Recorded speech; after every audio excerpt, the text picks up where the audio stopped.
Before a single snap, Peyton Manning rewrote the quarterback job description, splitting NFL scouts in half, showing up to the 1998 draft with a briefcase and a guarantee, and turning one cryptic word, Omaha, into a national obsession and real money for charity.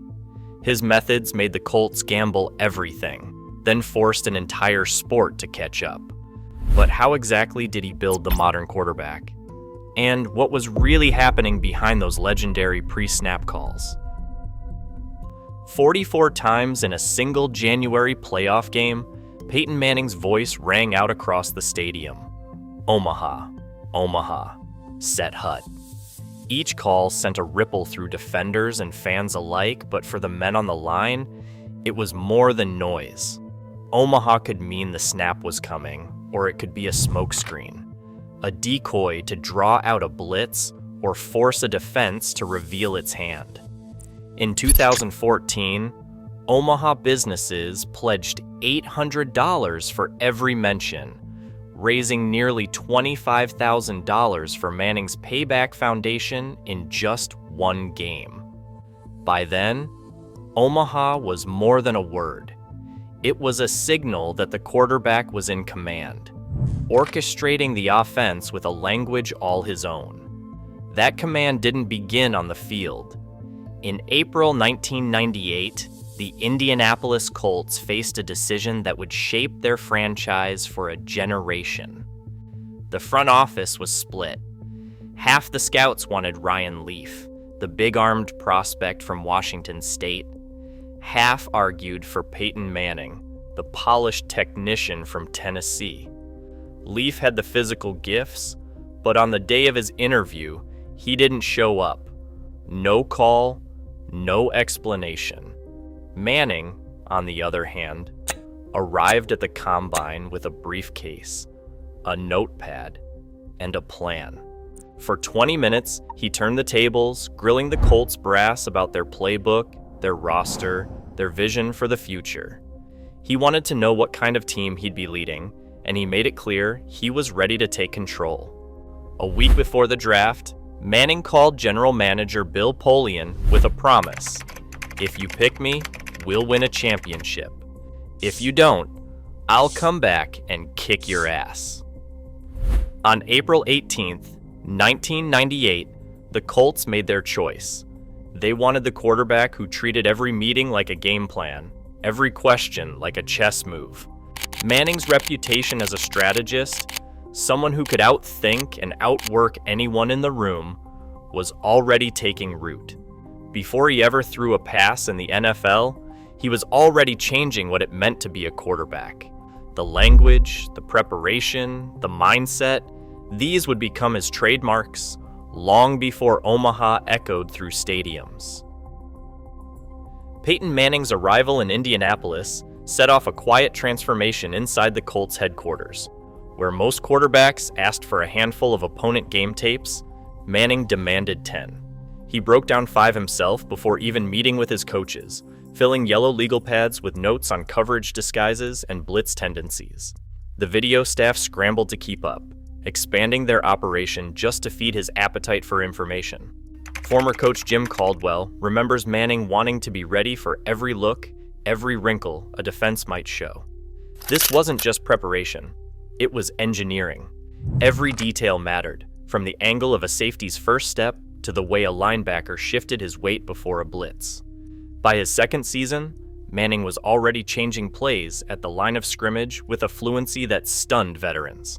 He controlled protection schemes, signaled route changes, and orchestrated the offense as if he were conducting a symphony.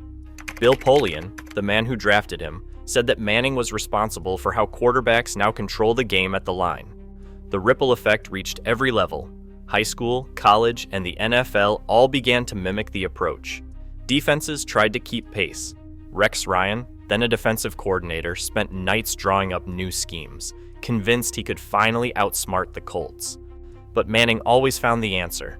Ryan later admitted, "I thought I was the best, and I'd get my ass kicked all the time by him." The results poured in. From 2003 to 2009, Manning won 4 MVP awards, more than any quarterback before him. The 2004 season rewrote the record books: 49 touchdown passes, a 121.1 passer rating, and just 10 interceptions. That year, he threw for 4,557 yards, breaking Dan Marino's long-standing touchdown record.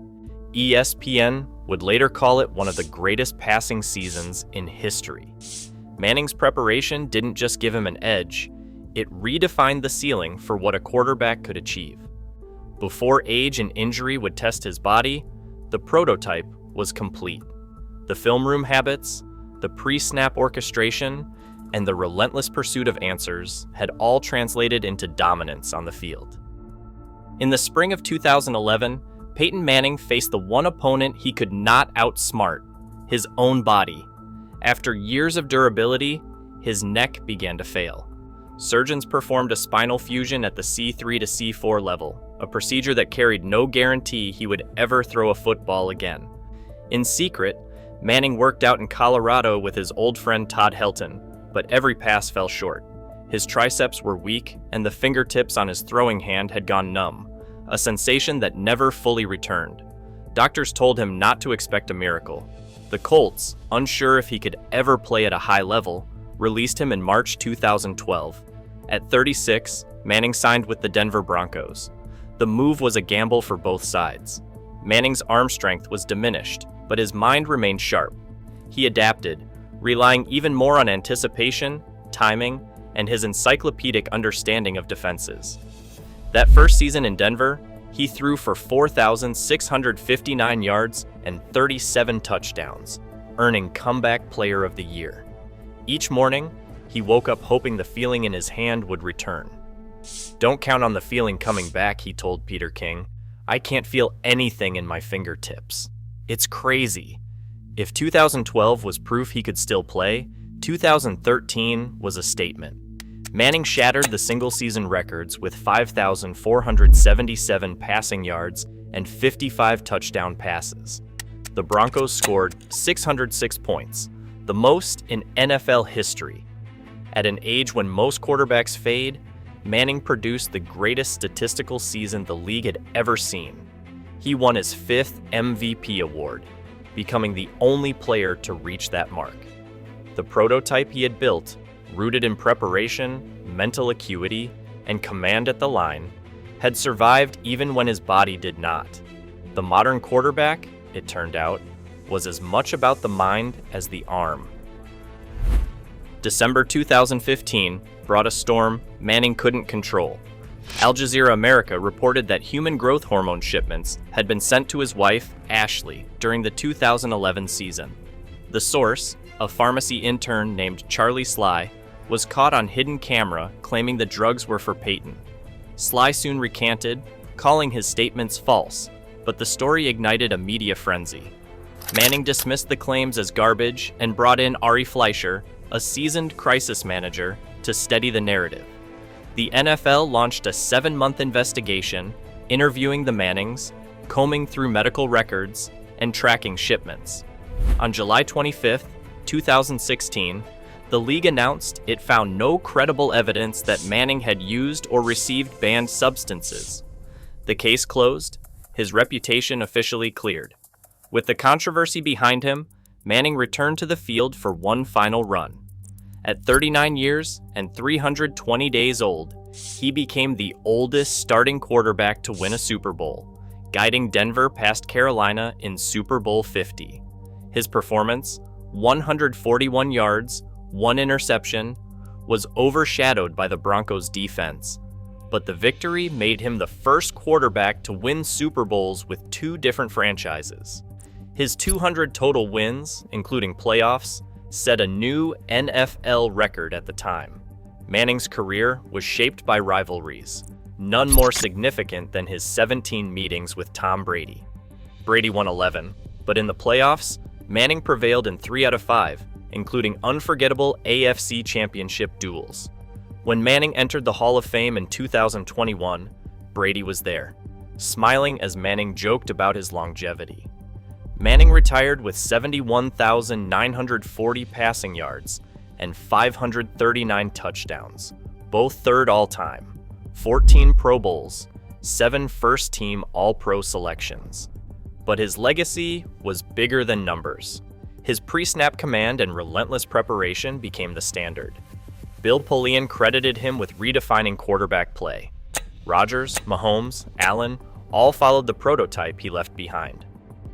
In 2013, Peyton Manning set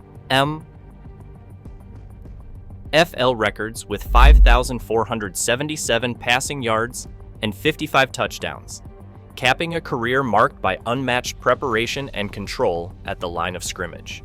The evidence shows that Manning's approach, requesting 10 games of film, inventing the Omaha cadence, and revolutionizing pre-snap reads, redefined the quarterback's role.